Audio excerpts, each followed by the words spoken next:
And so I took my own initiative and my own agency to say, I'm going to fucking make this right. Nobody else is going to have to force me by hand. I will transform who I am through this failure.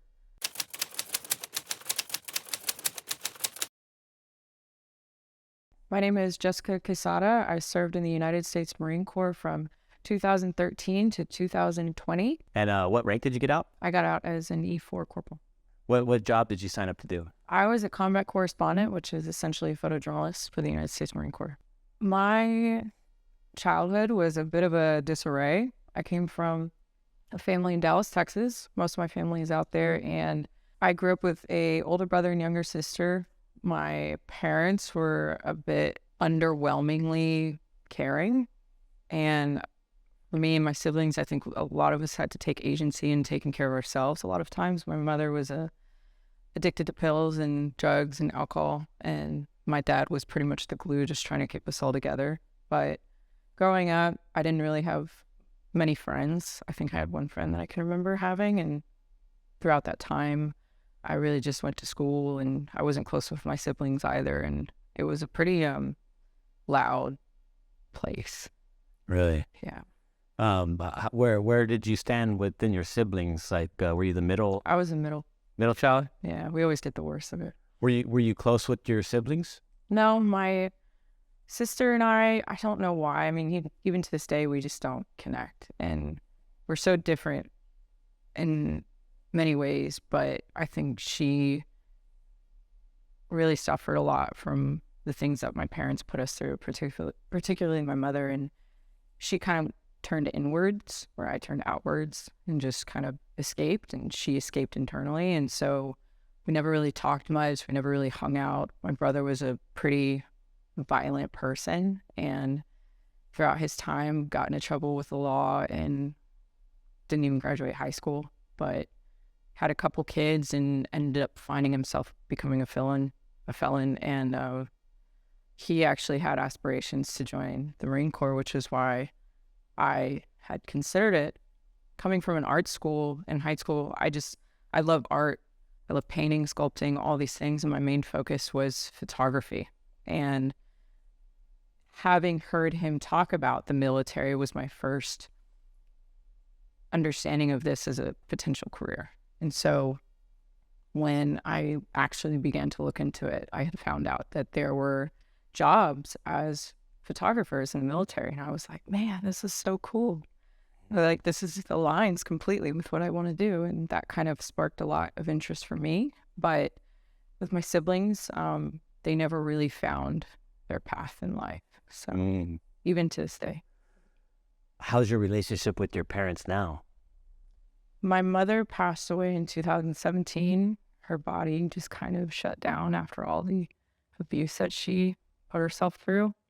And I'm a big believer that the energy that you bring into your life, it can make you sick. And I think she was just a sick person.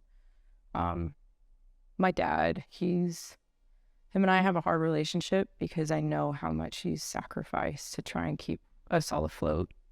But to watch how much he's kind of let my brother run over his life and hurt him in ways that are just unspeakable, it's hard for me to sit back and let it happen because I have no control over it, being here in California and there in Dallas. And it's hard. I want to be able to be close to him. I never had like a strong father figure or even a mother in my life. And we all want our parents to be some sort of role model or somebody to look to in times of need. And I don't think any of us really got that. So I'm just trying to play catch up and hopefully creating a relationship where he's not going to die sad.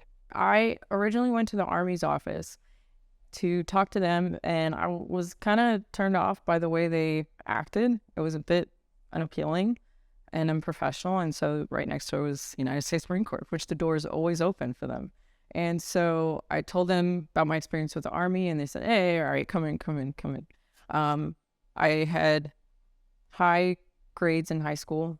I was a female, mixed ethnicity, so I was like an alpha, an ideal candidate for what their recruiting mission is. And so they took me under their wing and pretty much helped me get exactly the job that I wanted, which is unheard of majority of the time in the military. But they really worked with me, and I told them I was not going to join unless I got this job, period. So they did their best. It took me almost a year to ship out.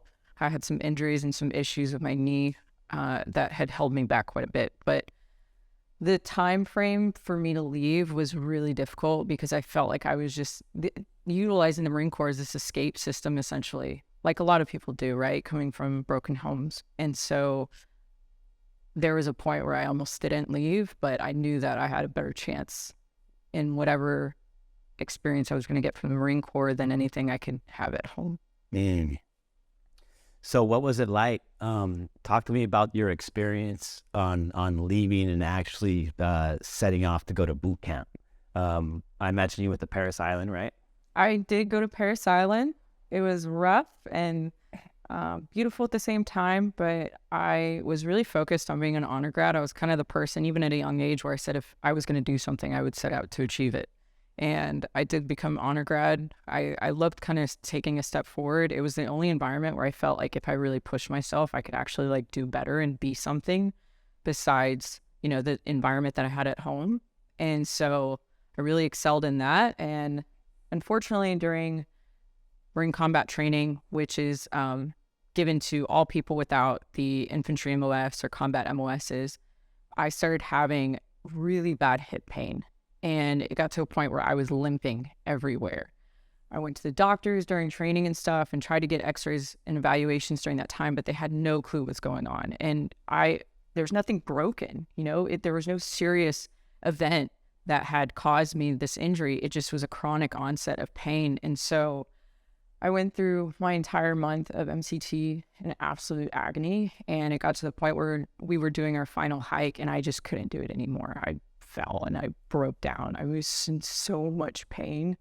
And I had to go to the recovery platoon, which was unfortunate, but it gave me some time to reset. And I still had hip issues, but I was able to complete the hike. And as soon as I got to my schooling to become a photojournalist or combat correspondent, that pain just came back. It was 10 times worse. And I spent pretty much the next 4 months in school limping around, having this really horrible injury and not having any understanding of what was causing it. So that was my kind of introductory experience into the life of being a Marine. Not necessarily blaming the Marine Corps, right? It's just something that I had to go through. Right. Wow. So when you got dropped to the recovery platoon, did they recycle you back so you could finish the hike, complete the hike?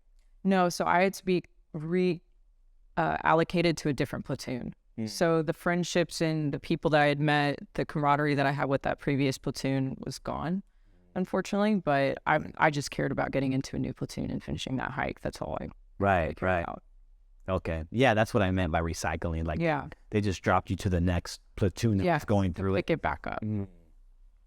So, where was your first duty station? My first duty station was Quantico, Virginia, with Marine Corps Recruiting Command at the headquarters there, where I was assigned to cover all of the national recruiting events and initiatives that the Marine Corps had. And that covered a plethora of different things from diversity to like gender specific, whatever it may be for the Marine Corps Recruiting Command. Wow. Talk to me about that experience. What was it like? I think I didn't value the potential fun that I could have had. And unfortunately, there were 3 other people within my class who were assigned to the same unit, and we all just kind of looked at each other and said, fuck.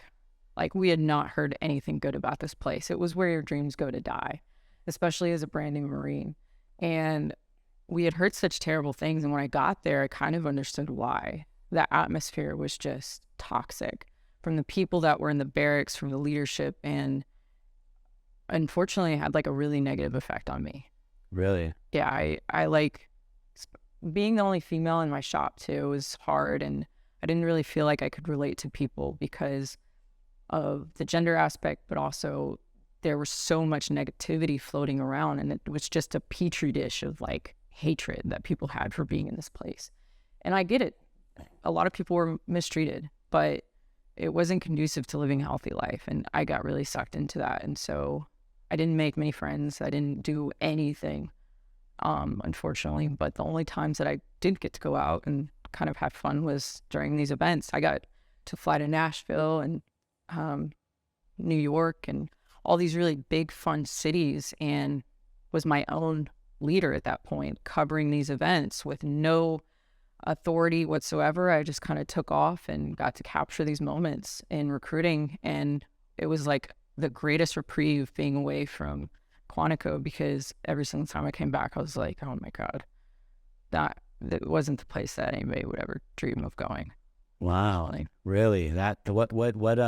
Did you experience any type of hardships being the only female in your unit?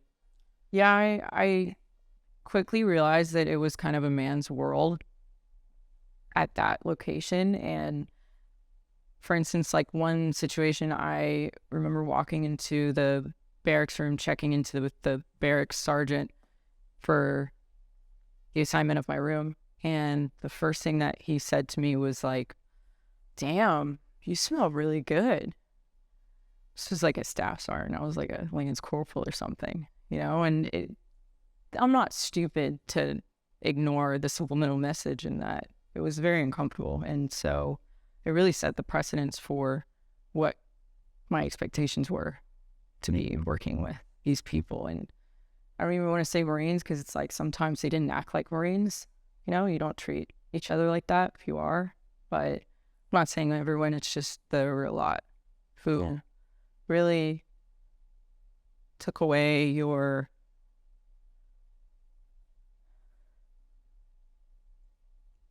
sense of confidence. Did you get close to anybody there? Like the longer time that you spent there, were you able to build any type of camaraderie within your unit with any of these guys? I didn't have anyone. I was dating somebody like everybody does when they go to A school. They meet the love of their life when they first join the Marine Corps, and he was stationed in Ukraine, Japan. So that was my only connection with somebody. And it was hard because I would tell him the things that I was going through and the things that I was experiencing being in those barracks with these people. And, it's heartbreaking for him because nobody wants their girlfriend to go through those things. And so that was kind of my only lifeline across the world, some Marine in Japan. And I think that was really the only reason that I got through it. Yeah. And I mean, I don't want to blame all of it on the environment, right? Because my own undoing was not being extroverted enough, right? We can all take a step forward in connecting with others. But like I said, I grew up with not many friends and a pretty broken household. And so my idea of connecting with others was non-existent. I didn't understand what it meant to sympathize or build friendships. I had one friend as a kid and that was it. So to try and do that in a sea full of men with very few women who are also just as judgmental and, kind of bitchy and mean, it's not easy. So I think now I've definitely grown to be able to recognize the toxicity in people and kind of take a step back and replace myself with others who are just kind and healthy for me. But that took over 10 years. Wow. You'd mentioned to me before we got started that you were at multiple different duty stations within your first enlistment. Is that right? Mm-hmm. How long did you stay at Quantico? I was at Quantico for just a year. 1 year? 1 year. And I was able to kind of network with the monitor who was right upstairs. And he knew we were all miserable being there. It was not an ideal first duty station. So I kind of mentioned to him that the guy I was dating was in Ukraine, Japan, and if there was any openings that were coming up, that perhaps I should fill that slot. And luckily enough, I was able to. Nice. So you got out of there. Talk to me about your experience there in Japan. What was it like showing up, and what was your experience like working over there? Japan was interesting. It was a lot better than Quantico and absolutely beautiful. I mean, the Japanese people are just outstanding. Culture, community, and that was really my first taste of travel, which I fell in love with. The relationship did not end well. My boyfriend was cheating on me with my colleague, which was interesting being in that work environment.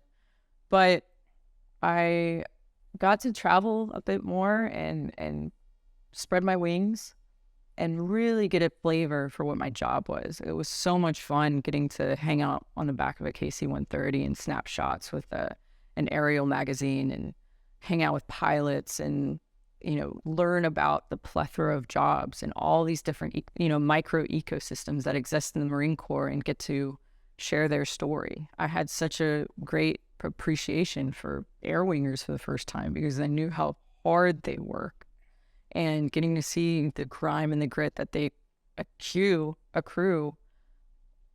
throughout their workday. It's kind of cool. I got to capture that, and I didn't really make any friends. Unfortunately, I feel like I had some, what's the word? Some people that I became affiliated with, but I didn't really have deep, meaningful friendships there. And again, that was something that I just struggled with a lot throughout my life, but I definitely got to travel and ended up going to places like Indonesia and Malaysia and Thailand. And that was really healthy for me to be able to experience life for the first time. What do you think was the biggest obstacle or problem with building up that camaraderie with the people there in your unit? I think that because of my experience of growing up in a broken home, I literally didn't know how to communicate. I was socially awkward. I knew how to read people well, and that's something that a lot of people who grow up in violent homes, they have to be good at because they have to react, right, to their parents or whoever is essentially abusing them. They have to learn the language of that abuser so they know what's going to happen or can anticipate. And so I read people really well, but I didn't know how to communicate. I didn't know how to have a conversation with someone.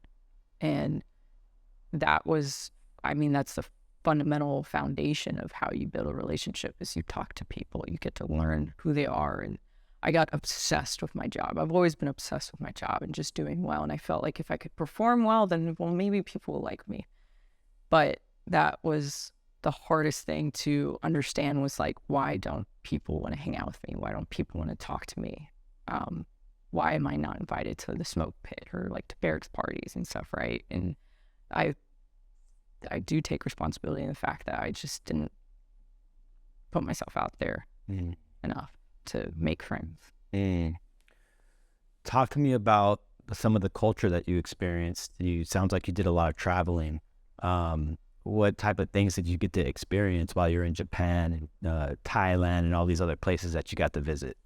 When I was in Japan, I really took advantage of all of the Marine Corps community programs and trips that they hosted. Like one of them was a paint festival or a paintbrush festival. So the Japanese are like so diverse when it comes to some of their artistry and the mastery of things, right? And I just remember going to that festival and being astounded, like, wow, this is such a cool, unique thing. And they take so much pride in everything that they do. They're a master at their craft.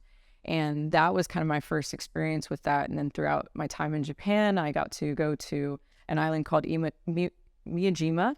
And they have these beautiful fireworks displays throughout the island that you can see, and deer running around. And when I went to Thailand, that was my first solo backpacking trip. And I had recently got out of another crappy relationship. I think maybe the reason why I had such a hard time making friends too is because I was in toxic relationships always, back to back to back to back. That's another reason why probably. Let's unpack that. Oh, well. Sure. But I went to Indonesia for 10 days, and the unfortunate thing was I was not paying attention to the timeline of my flight. I thought it was in the evening, but it was actually in the morning. And I get a notification that I missed my flight. I'm like, oh, shit, what? I'm heading there to Fukuoka thinking, what the hell's going on? And I realized I was totally misreading my flight time. I get there to the airport. Everything is taken off. All the different airlines. And there's one last flight to Thailand from Japan Airways, and it is like $2,000. I'm like, just take my credit card. Just take it, please. Because I saved money, and I was like, you know what? This is what emergencies are for. And I was bound to have foot surgery within the next few weeks, so I had to go on this trip. Otherwise, I would have to do it after my recovery. So I said, fuck it, I'm going to go. And within 24 hours, I'm bungee jumping in Chiang Mai. I'm at an elephant sanctuary. I'm eating street food and getting food poisoning. And I'm hanging out with locals and strangers in hostels and just having the time of my life. I was like, wow, this is what life is. You know, island hopping on a booze cruise from PB Islands and doing all these fun things. And it just really changed my perspective and what I was capable of as a human being on my own. And that was when I immediately got addicted to traveling. I was like, wow, this is what life is about. Wow. And you were there on job assignment? No, I was just there taking vacation in Thailand. I learned how to do the foreign clearance guide and pretty much go through all the red tape in order to execute leave at a foreign country. And so I did it in Thailand, again, Malaysia, Borneo. I did a crazy jungle trip in Borneo, which is an interesting story because I got there with the guy I was dating at the time who him and I had not really understood the task at hand for this hike. It was pretty intense. And so he looks at the guide for it when we get to essentially the ranger station. He's like, Jess, did you read this? And I was like, yeah, we're going to go on a hike and see some caves. It's all cool. It's like Borneo. It's the jungle. It's really fun. And he's like, no, it says for extreme mountaineers only. I was like, oh, that's not us. We didn't have a sleeping bag, a backpack, anything. We were so underprepared. And we set off for this huge expedition. And there's like leeches in the jungle and just we're hacking through the leaves and stuff. It was pretty intense. And I would do it again, to be honest. But that on top of going to places throughout Japan, it was just really cool to get to see Southeast Asia for my time when I was stationed in Japan. I took so much advantage of that. Even though I didn't have friends to really do it with, I tried to travel as much as I could. How long was that hike? It was a full day. We started about 3 a.m. and got done by 6 p.m. So you didn't have to sleep overnight or anything? No, it was a one and done kind of thing. The terrain is pretty treacherous and there's markers for timelines you have to make or else they'll make you turn back around. And the rock is so slippery and dangerous. I mean, you're having to claw at everything just to stay up. And there's beams and there's chains. And our tour guide, the funniest guy, he's like, oh, do you want to hear a scary story? We're like, sure. He's like, one time, 2 people die right here. We're like, what? That's not a scary story, man. That's just bullshit. I don't need to hear that right now.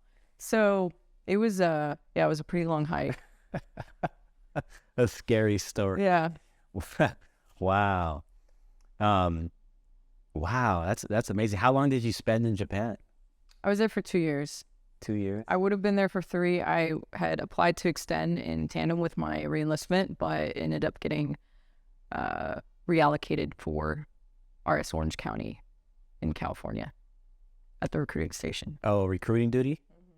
I wasn't a recruiter. I was the marketing communications director, which is essentially the marketing, advertising, public affairs, crisis communication gal. I am a one-person team at that recruiting station, covering a massive amount of territory, over 100 Marines, supporting them in their efforts on the recruiting front. My job for the first year, I took way too seriously. And I was, like I said, I loved to work. I loved my job, but it was a one-person show, and I was working every single day from the beginning of the year until the end of the year. Every single weekend, we had events going on, and if the recruiters are getting there to be a part of a table setup at a fair, I'm there 2 hours ahead of time, setting up the gear, getting everything staged, preparing the event location, so that way Marines show up, they can do their thing. And at the end of that, I'm staying an hour or 2 afterwards to clean up. So it was a consistent grind nonstop. And the person who, my predecessor, she was not very good. She kind of left a trail of trash in regards to planning operations, you name it. It was not a conducive work environment that she had set up for me. So there was no turnover, and I was just kind of thrown into the pit of fire. And anybody will say, like, recruiting duty is where you get your combat garrison ribbon. I mean, it is hard. I had a hard time, but I know those recruiters even had a worse time because they really buckled down and had to be up at 3 a.m. and not going to sleep until 11, and they're working every single day, not seeing their kids and their family. And that was honestly like a real big driving mentality for me to be like, you know what, what I'm doing is essentially helping moms and dads get home to their kids maybe a little bit sooner. If I can help them through advertising, through marketing, through getting Instagram stuff set up and promotions and connecting with radio outlets and getting them on air to help promote the Marine Corps mission and contract people, then maybe that's worth it. So I really dived into my job and, you know, being the marketing gal at that place. Wow. What do you think the biggest hardship is that you had to deal with throughout your enlistment? I think the loneliness was difficult for me because I found myself through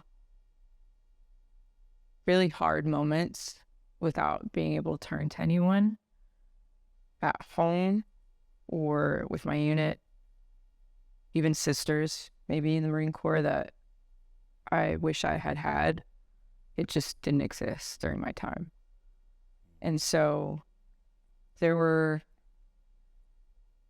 moments where I think I just allocated my energy so much so to my job and burnt myself out. Really dug myself into the dirt, not being able to see anything else in life. And when I got to recruiting after Japan, I mean, I didn't travel during my time there, but there was no travel, there was no vacation when you're on recruiting. And so that first year really took a beating and was honestly the beginning of the end of my career. Now, when we were talking earlier, you mentioned that alcohol became a big part of your life while in the Marines. You want to talk to me about that? Yeah, I think the genetic aspect of having alcoholic parents or, you know, grandparents even really does affect people. To me, I didn't realize I was an alcoholic until maybe a year later. And I had one person that I kind of got close with. Her name was Erica, and she was a Marine as well. But I didn't hang out with her as much as I wish I had. And she had a bikini show. She had such low self-confidence and was doing this competition to really help herself mentally. And I was so proud of her. And instead of going to her competition, I got really fucked up and just drank too much. And the next day she texts me and she says, "Hey, Jess, I know, I wish I saw you yesterday. Are you doing okay? You want to go get a cheat meal with me?" And I just broke down in my car. It was like getting some food that morning, felt hungover like crap. And I couldn't believe that she wouldn't hang out with me after missing her show. And so she comes over and we see each other and we're small talking and she just looks at me and she's like, "Jess, I don't know if you're still drunk or you're hungover right now." I looked so bad. And she was the first one to notice how bad I looked. Not any of the Marines that I worked with, not my command, not my higher ups, nobody. It took pretty much a stranger who cared about me just enough to tell me. And that next month, November, I remember kind of spending Thanksgiving with her and some of her friends, and I was sober and kind of feeling good.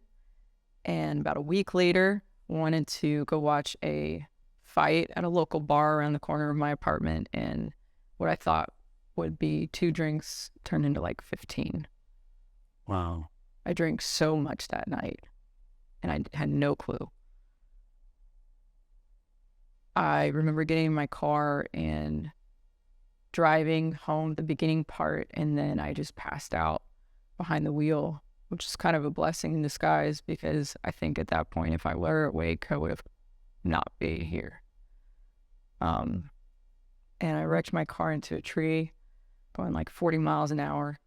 Wow. My car was like total, man. And I just looked up, like, I don't know where I saw it. 2011 Hyundai Accents have the worst crash test rating of 2011. And I looked at my car like several days later at the impound, and I'm like, wow, I can't believe I survived that. And I thank God that tree was there, because if it wasn't, I would have gone straight through a house. So that was when I realized I really had a problem.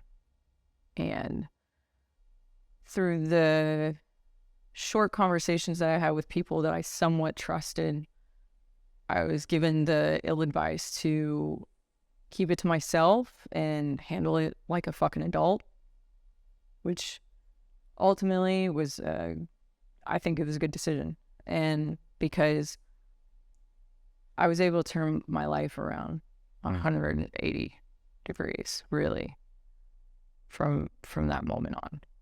Wow. And how so? What did you do to turn it around? I knew my driver's license was going to be revoked, and I wanted to get healthy. I knew I was going to have to spend a ton of money on court fees and AA and all the programs I would have to go through, and just looking up the cost of what it is to endure a DUI situation, it was a hefty price tag. So I started biking to work every day, got a new car. I had at least decent savings, enough to just pick one up like for $3,000, a dainty little thing that would get me to and from work sometimes. But I really focused on my health, getting back in shape, making physical fitness a priority. And I started reading, I started listening to podcasts, and just getting back into who I was. I didn't necessarily grind myself to the ground anymore, trying to work for a mission in an organization that I felt like didn't really care about me. And if they did, I feel like, man, maybe it wouldn't have been my friend that told me that I had a problem. Maybe somebody would have recognized it internally, but they didn't. And so I took my own initiative and my own agency to say, I'm going to fucking make this right. Nobody else is going to have to force me by hand. I will transform who I am through this failure without even anybody blinking an eye or recognizing that I had failed to begin with. What kind of podcasts were you listening to, and what kind of books were you reading? 7 Habits of Successful People was a good one. I read The Alchemist. There was just so many different ones that I really got into. Wow, you threw me for a curveball there. Such a long time ago. Yeah. The podcast, I really got into Neil deGrasse Tyson, even though I can't understand anything that he's saying in regards to science. But him, The Daily Stoic, and then, yeah, those are the only things that I can think of right now. Yeah. No, that's it's a big deal, right? Because they talk about whatever you consume is, what you become. So throughout your enlistment, all the stories that you've been talking about, being in Quantico, going to Japan, were you drinking like this the whole time? I definitely had bouts of alcoholism. And there were many times when the binge drinking got too much. There's one point where I had horrible sleeping too. So to backtrack on that, like, I wasn't drinking because the job was stressful, right? I was drinking because I couldn't sleep. Like, night terrors, my running thoughts, there was just a consistent pounding of, I have to do this, or I'm worried about this, or I can't forget this, all the time. And I would get like 3 or 4, maybe 5 hours of sleep pretty much since the start of my career. And that's when in Japan, I definitely used alcohol as a coping mechanism to help me kind of sleep. And then as soon as I got to recruiting duty, I could not take how much I was working. I was like, this is the only thing that is helping me sleep. But at some point, when I was in Japan, they started issuing me Ambien, which is a pretty hardcore sleep aid. And, I got to the point where I was really depressed from my relationships and my experience there that I downed like a whole bottle. Wow. Yeah. I don't know how I survived it, to be honest. My body definitely shut down. And I was pretty sick for like a few days. But the fact that I like survived that somehow is a fucking miracle. I think there was a Marine that came in to check on me at one point, and I seemed okay, but it wasn't okay.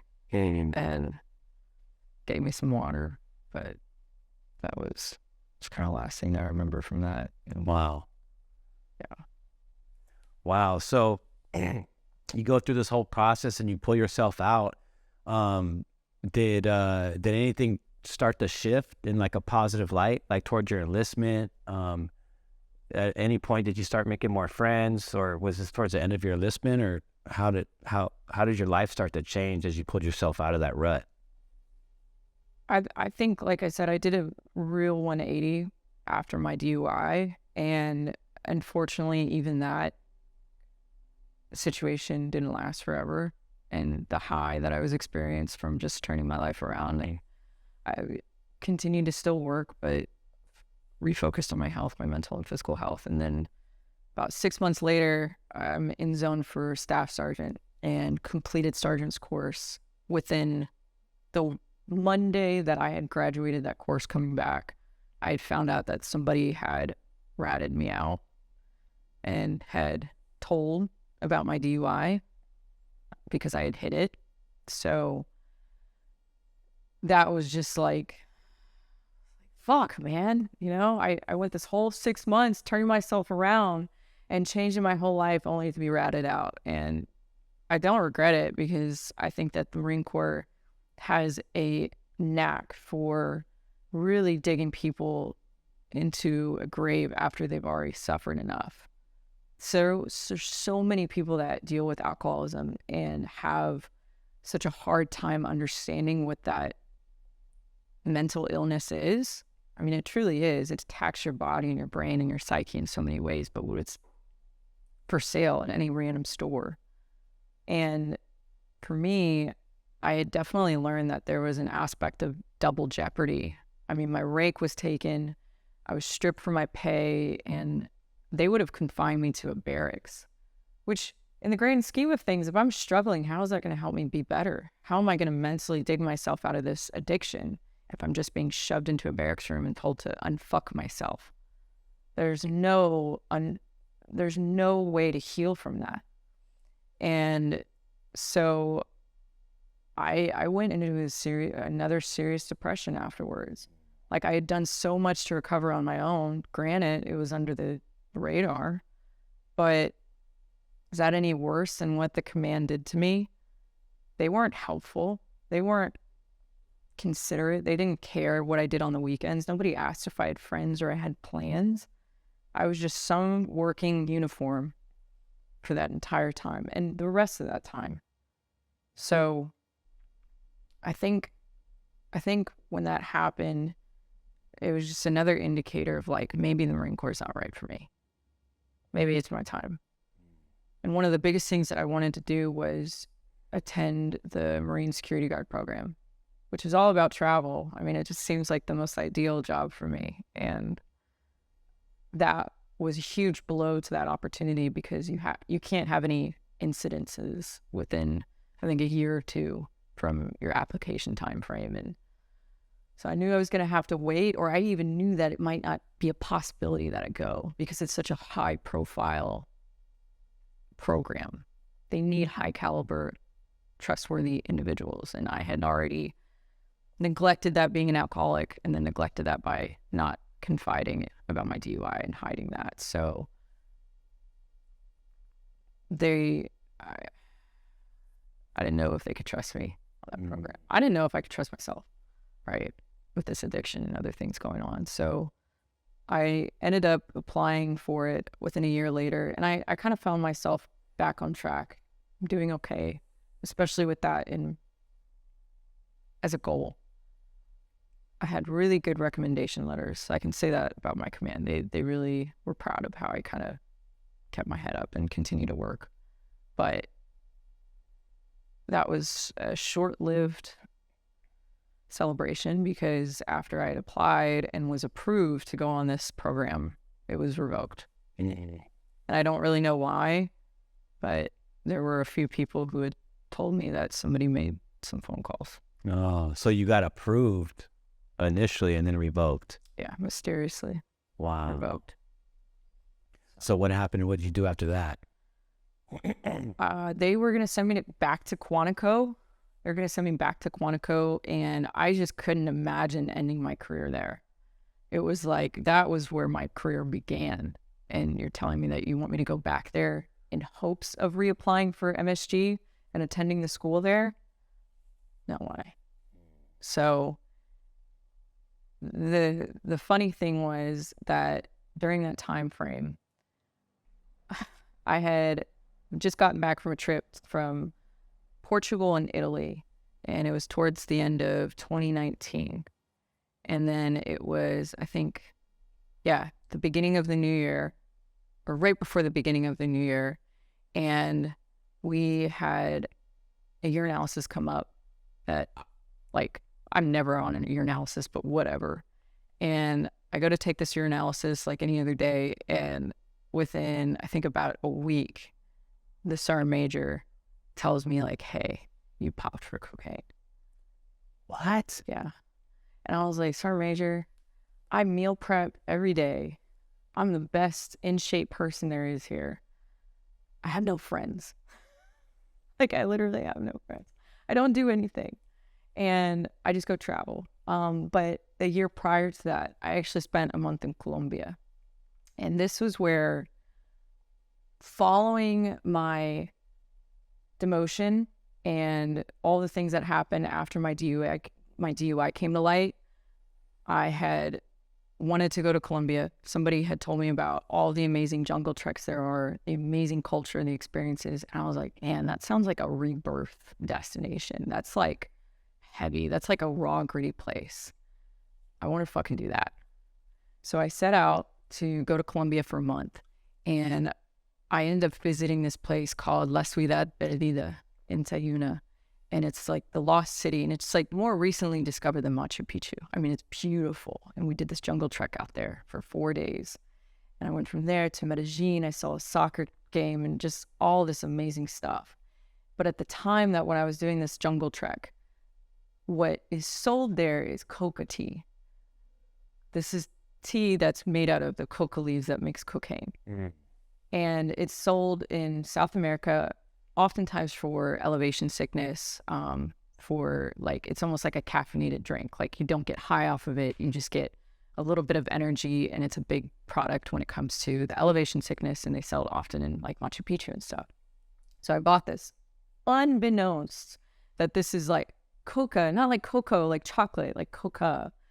And so I brought that back, and a year later, I still have this stuff. Like, I still have it. I didn't even know it's illegally, like, you can't bring it into the country type thing.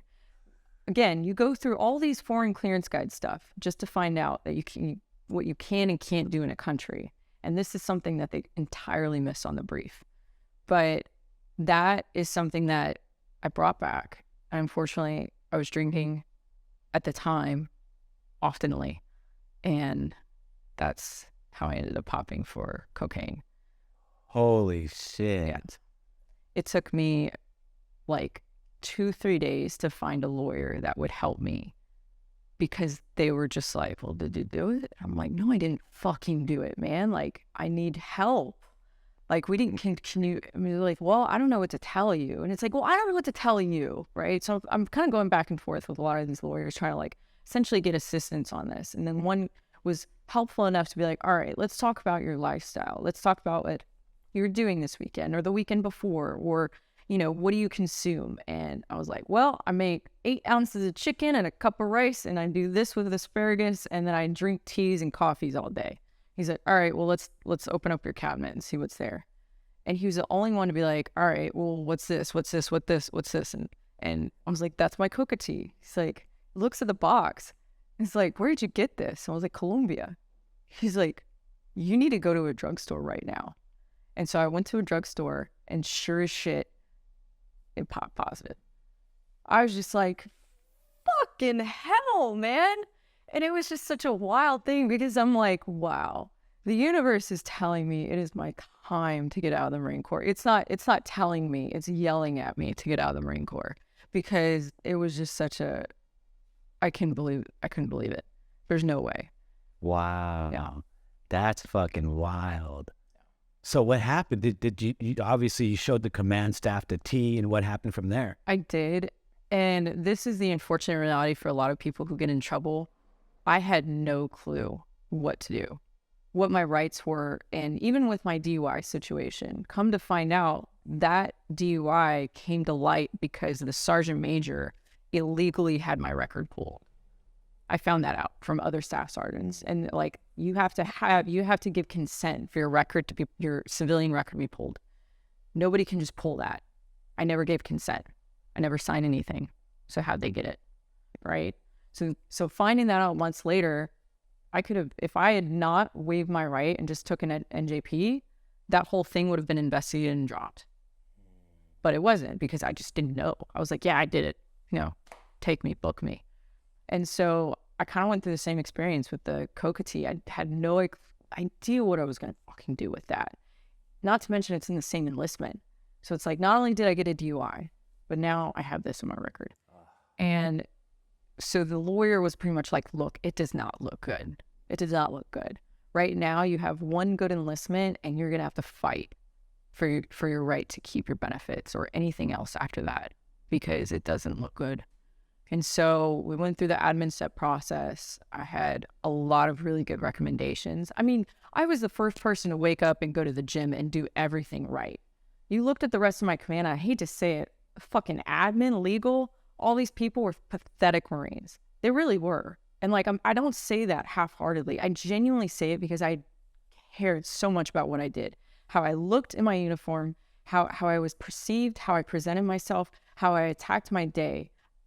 After my DUI, I did like this 180. And I loved being better than everybody else. It was a hard moment to really understand, like, okay, what have I done that can really exemplify that I am not a shitbag? I need to get that down on paper, and I need to have an argument. And I talked to them, and I even had a Marine officer who was there who was like, look, you can look at this. It's not being sold in a, shady bag. This is a regular tea thing where I showed you that it popped positive. And so the argument for it was stable, but unfortunately they required me to get out with a general honorable. So it was like a moment of just, because like I said, I have no family. I have nobody to go back home to. And this was actually kind of what inspired me to buy the school bus and start living in a bus. I had no idea what the outcome was going to be. I didn't know if I was going to get my benefits, my GI Bill, nothing. And so I chose the cheapest possible lifestyle, knowing I had no family to fall back on, no finances to fall back on, besides my savings and a good work ethic. And I bought this bus and said, fuck it, I need to be able to survive at this point. And thank God it turned out favorable. But if it didn't, I was ready to do with what I could. So talk to me about that. Then you transition out, right? So did you buy this bus before you actually transitioned out? I did. I bought it in October, and I got out of the Marine Corps in November 2020.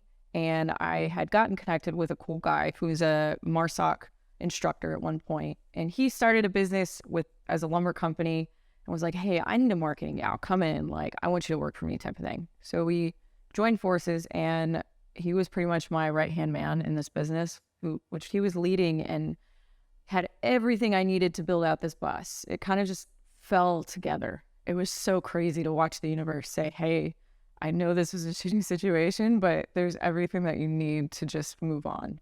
So I built the bus out in a couple months, and unfortunately my relationship with the business partner didn't work out well. And so I took off, and I really focused on my business aspirations, which is Libo Risk. And that is something I was working on before all of this had happened. And I had realized now's my time to attack my passion, right? Forget this thing that happened. Forget all my failures. Forget all my fuck ups, and allow myself to completely just attack this passion that I had an inkling was going to be great. But now I can give my full-fledged energy and focus to this baby of mine. And it just fell together. So what do you guys do? Libo Risk is the first military travel community for members of the U.S. Armed Forces, past and present. And we're focused on changing the way in which service members and veterans perceive travel by placing like community, experience, risk, those types of things at the forefront of our activities. And online, we have various platforms where people can connect, build friendships, exchange resources, and just share their travel stories, help inspire other troops to get outside the barracks, to stop drinking themselves to death, and to connect with the world more deeply through the online virtual world. And then I, at some point, had the idea of like, man, what would happen if I hosted an event? How would this turn out? It was phenomenal. I really was so inspired by this experience that I curated. And having come from the Marine Corps, curating events, hosting events from the recruiting aspect of things, I understood the psychology of bringing people together and the amount of connection or communication that you really needed to ensure that people arrived or had a good time. And so from there, I started, testing out all these different experiences that I could create within Southern California. And from there, it's been about 15 events that we've hosted within the past 2 years and over 200 participants under $10,000. Holy shit. That's fucking amazing. That's awesome. Where can people find you? We have an awesome website that people don't visit enough, where people can learn about different regions of the world, ways to get connected with other organizations. There's so many that offer outdoor and recreational therapy programs or just activities and events. And then we have the Instagram and Facebook and Discord channel, which is just another space for people to see amazing travel content from service members and veterans and connect and chat with others in the community as well. What's the website called? Libo Risk, libotachrisk.com. Same thing for the social media handles? Awesome. Wow, that's an amazing ending. We're going to wrap it up. We cut the tape. I always ask, any last words before we cut it? I think people need to remember that they're human. Like, every single one of us is bound by the identity of a uniform. And we're so proud of it. We're so enthralled by the power of it, the capabilities, our impact of this uniform. And we cease to remember who we are as human beings. And that's the fundamental commonality that we all have. We can't forget that. We can't remember that we all cry, that we all suffer, that we all have pain and love and joy. And we just need to reach out and remind each other of that. Whoa. Thanks for being here, Jess. What an amazing story. Appreciate it. Thanks. Push it to the limit, I can't go